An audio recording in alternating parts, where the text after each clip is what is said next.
नमस्कार, news today India में आप लोगों का स्वागत है। मैं राज साहनी। इस वक्त बड़ी खबर लेकर आए, बिल्कुल सही। शासक दल यानी कि तृणमूल कांग्रेस के उत्तर दिनाजपुर जिले के सांगठनिक परिवर्तन होते ही जो है एक तरह से कह सकते हैं कि हलचल मच गई थी। और इस वक्त बड़ी खबर आ रही है क्योंकि कल ही जो है सांगठनिक परिवर्तन हुई है। और इस वक्त जो बड़ी खबर आ रही है, उत्तर दिनाजपुर जिला तृणमूल कांग्रेस के सभापति कन्हैयालाल अग्रवाल महाशय आज अचानक से ही जो है नए चेयरपर्सन उत्तर दिनाजपुर जिला तृणमूल कांग्रेस के तथा चोपड़ा के विधायक हमीदुल रहमान के घर पहुंचे, जहां पर हमीदुल रहमान के कर्मी समर्थक जो है फूल के गुलदस्ता तथा आपको बताने की कोशिश करेंगे माला से जिला सभापति का स्वागत किए। दूसरी ओर उत्तर दिनाजपुर जिला तृणमूल कांग्रेस के सभापति कन्हैयालाल अग्रवाल महाशय नए चेयरपर्सन तृणमूल कांग्रेस के हमीदुल रहमान को जो है फूल के गुलदस्ता माला पहनाकर तथा मिठाइयां खिलाकर एक दूसरे को स्वागत किया। आप सभी को बताने की कोशिश करेंगे कि इस वक्त सीधी तस्वीरें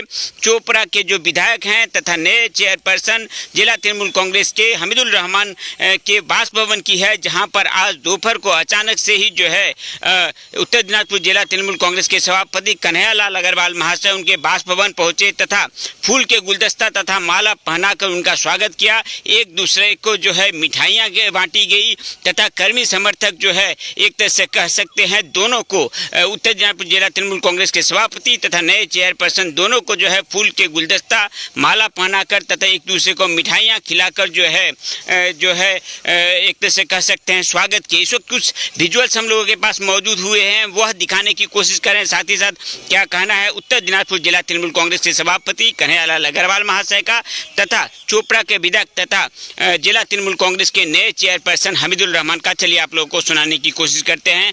जुड़े रहिए न्यूज टुडे इंडिया के साथ। দায়িত্ব পেয়ে ভালোই লাগছে।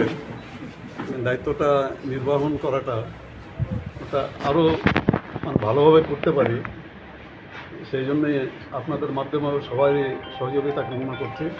আর আজকে আমার এখানে আসার উদ্দেশ্য হলো যে আমাদের দলনেত্রী মাননীয় মমতা বন্দ্যোপাধ্যায় ও সাধারণ সম্পাদক শ্রী অভিষেক বন্দ্যোপাধ্যায় আমাদের চোপড়ার বিধায়ক হামিদুল রহমান সাহেবকে জেলা চেয়ারম্যান হিসাবে দায়িত্বটা দিয়েছেন, তাতে আমরা খুবই আনন্দিত।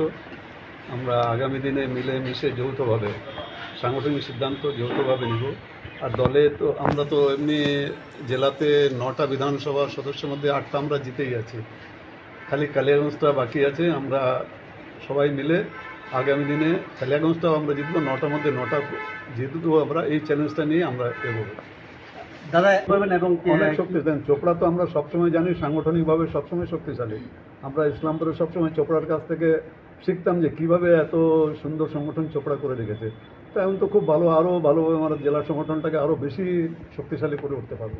দাদা আরেকটা বিষয় জানার ছিল যে একদিকে কিন্তু সুজালি অঞ্চল, যেহেতু সুজালি অঞ্চল চোপড়া বিধানসভার মধ্যে পড়ে, অন্যদিকে কিন্তু ইসলামপুর ব্লকের মধ্যে পড়ে। এই নিয়ে বহুদিন থেকে 1.5 বছর থেকে একটা দ্বন্দ্ব চলছে। এটাকে এমএলএ সাহেবের সঙ্গে ডিস্ট্রিক্ট চেয়ারম্যানের সাথে আমরা বসে আলোচনা করে যৌথভাবে একটা সমাধান বের করবোই আমরা। ঠিক আছে, আমরা সবাই খুশি আছি। দল যা চিন্তা ভাবনা করে দিয়েছে আমাদের মাননীয় মুখ্যমন্ত্রী থেকে অভিষেক ব্যানার্জি এবং রাজ্য সভাপতি আমাদের সুব্রত বক্সিরা এবং রাজ্য কমিটিকে অশেষ ধন্যবাদ জানাচ্ছি। একটা গুরু দায়িত্ব দিয়েছে, যথাসাধ্য চেষ্টা করব এই দায়িত্ব পালন করার জন্য। দেখা যাক আগামীতে আমরা সংগঠনটাকে আরও শক্তিশালী করার জন্য দল যেভাবে দায়িত্ব দিয়েছে আমি দলের কথা মতো সম্পূর্ণ কাজ করে যাচ্ছি। মানে কতটা ধন্যবাদ জানাবেন মুখ্যমন্ত্রীকে? হ্যাঁ, মুখ্যমন্ত্রীকে কতটা ধন্যবাদ জানাবেন এই বিষয়টা? একটু ধন্যবাদ, ওনাকে লাখ লাখ ধন্যবাদ জানাচ্ছি অভিষেক ব্যানার্জিকে।